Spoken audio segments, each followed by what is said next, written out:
పట్టభద్రులు ఉపాధ్యాయ MLC ఎన్నికల ప్రచారంలో భాగంగా కామారెడ్డి జిల్లాలో బీజేపీ జాతీయ ఉపాధ్యక్షురాలు మహబూబ్ నగర్ ఎంపీ డీకే అరుణ పర్యటించారు. అనంతరం బీజేపీ కార్యాలయంలో జరిగిన మీడియా సమావేశంలో ఆమె పాల్గొన్నారు. ఈ ఎన్నికల్లో బీజేపీ అభ్యర్థులను గెలిపించాలని ఆమె కోరారు. తెలంగాణ ప్రభుత్వం పెండింగ్లో ఉన్న 5 డిఏలను అమలు చేయలేదని దుయ్యబట్టారు. ఇచ్చిన 420 హామీలను అమలు చేయడంలో కాంగ్రెస్ పూర్తిగా విఫలమైందన్నారు. తెలంగాణను కేసీఆర్ 10 సంవత్సరాల్లో పూర్తిగా మోసం చేసి అప్పుల కుప్పగా తయారు చేశారన్నారు. ఇక అనుభవం లేని పరిపాలన రేవంత్ రెడ్డిది అని ఎద్దేవా చేశారు.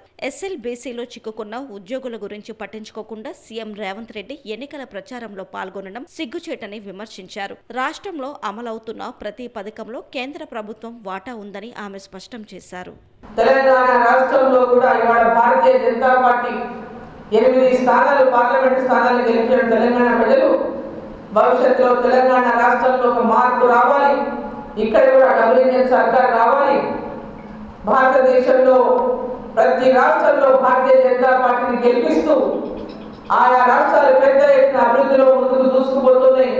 డబుల్ ఇంజిన్ సర్కార్తో హర్యానా ఎన్నికల్లో కానీ మహారాష్ట్ర ఎన్నికల్లో కానీ మొన్న జరిగినటువంటి ఢిల్లీ ఎన్నికల్లో కూడా విజయదుందుకు వచ్చినటువంటి భారతీయ జనతా పార్టీ భవిష్యత్తులో తెలంగాణ రాష్ట్ర ప్రజల ఆకాంక్ష మేరకు పనిచేయడానికి, తెలంగాణ అభివృద్ధి కోసం, తెలంగాణలో ప్రజల ఆకాంక్ష నెరవేరడం కోసం ఈ ఎన్నికలు ఒక మార్గదర్శకాన్ని సూచించేటటువంటి విధంగా మరి విద్యావంతులందరూ కూడా ఉపాధ్యాయులు, విద్యావంతులు మరి ఎమ్మెల్సీ ఎన్నికల్లో అభ్యర్థులను గెలిపించి ఇక్కడ నుంచి గ్రాడ్యుయేట్ ఎమ్మెల్సీగా పోటీ చేస్తున్నటువంటి అంజిరెడ్డి గారిని, టీచర్ ఎమ్మెల్సీగా పోటీ చేస్తున్నటువంటి కొమరయ్య గారిని మరి భారీ మెజార్టీతో గెలిపించాలని చెప్పి మీ ద్వారా ఓటర్లందరూ కూడా కోరుకుంటూ తెలంగాణ రాష్ట్రానికి ఈ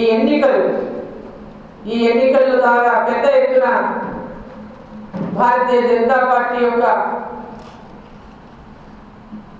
ఆకాంక్ష ప్రజల్లో ఏదైతే ఉందో ప్రతి ఒక్కరు ఆకాంక్షిస్తున్నారో వచ్చే ఎన్నికల్లో భారతీయ జనతా పార్టీని తేవాలి, వీళ్ళని చూసినాం వాళ్ళని చూసినాం, ఖచ్చితంగా భారతీయ జనతా పార్టీ రావాలని ప్రజలు ఏదైతే కోరుకుంటున్నారో మరి మీరు కూడా అదే ఆకాంక్షను వెలుగుస్తూ ఎన్నికల్లో విజయాన్ని అందించాలని చెప్పి కోరుకుంటా ఉన్నాం మీడియా ద్వారా.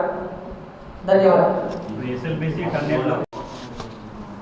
వాళ్ళు మేము టీచర్ ఎమ్మెల్సీలకు క్యాండిడేట్ని పెట్టలేదు. గ్రాడ్యుయేట్ ఎమ్మెల్సీలో ఎవరో నిలబడిన వారికి మద్దతు ఇస్తున్నారు. ఒక పక్క ఎస్ఎల్బీసీ టన్నెల్లో 3 రోజులైంది, ఈ రోజుకు వాళ్ళు ఇరుక్కొని పోయి ఇప్పటిదాకా లోపల మనని ఐడెంటిఫై చేయలేకపోయింది వాళ్ళ యొక్క పరిస్థితిని. ఎన్డీఆర్ఎఫ్, ఎస్డీఆర్ఎఫ్ వాళ్ళు తీవ్రంగా ప్రయత్నాలు చేస్తున్నప్పటికీ కూడా ఇప్పటిదాకా వారి ఆచూకీ అని కూడా తెలుసుకోలేకపోయింది. ఓ పక్క ఒక ముఖ్యమైనటువంటి ఒక ప్రాజెక్టులో జరిగినటువంటి సంఘటన ద్వారా అదృష్టవశాత్తు 42 మంది బయటపడ్డారు, 8 మంది లోపల చిక్కుకున్నారు. వారి పరిస్థితి ఇంకా ఏందో ఇప్పటిదాకా తెలియనటువంటి పరిస్థితి ఉన్నది. మరి దాని మీద మరి ముఖ్యమంత్రి గారు కీలకమైనటువంటి అంశం అది ఏది తేలక ముందే ఎన్నికల ప్రచారంలో పాల్గొనడం అంటే కూడా ఎవరికి అది అంత సీరియస్గా ఇష్యూని వారు తీసుకోలేదన్నదే ఇంకా స్పష్టమవుతాం. బీఆర్ఎస్ పార్టీ భారతీయ జనతా పార్టీని గెలిపించడానికి ఇంతకుముందే మాట్లాడిన ప్రెస్ మీట్లో వాళ్ళు చెప్తున్న దాన్ని బట్టి వాళ్ళు ఎందుకు నిలబెట్టలేదో చెప్పమన్నా. ఇప్పుడు BRS party BJP party, BRS party ఈరోజు వాళ్ళకి పార్లమెంట్లోనే 1 సీటు రాలేదు. వాళ్ళు ఎన్నికల్లో నిలబడాలనేటటువంటి ఆసక్తి, వాళ్ళు ఓటాలని ఆసక్తి ఎవరికి లేదు. సో వాళ్ళు ఓడిపోతున్నటువంటి భయంతో ఎందుకు అనవసరం కానీ వాళ్ళు నిలబెట్టుకోలేదు. వాళ్ళు నిలబడకుండా ఇదే ఈ స్లోగన్ వాడి ముందు కూడా భారతీయ జనతా పార్టీ బీఆర్ఎస్ ఒకటి, బీజేపీ బీఆర్ఎస్ ఒకటి అనే పాటలు పాడింది కాంగ్రెస్ పార్టీ.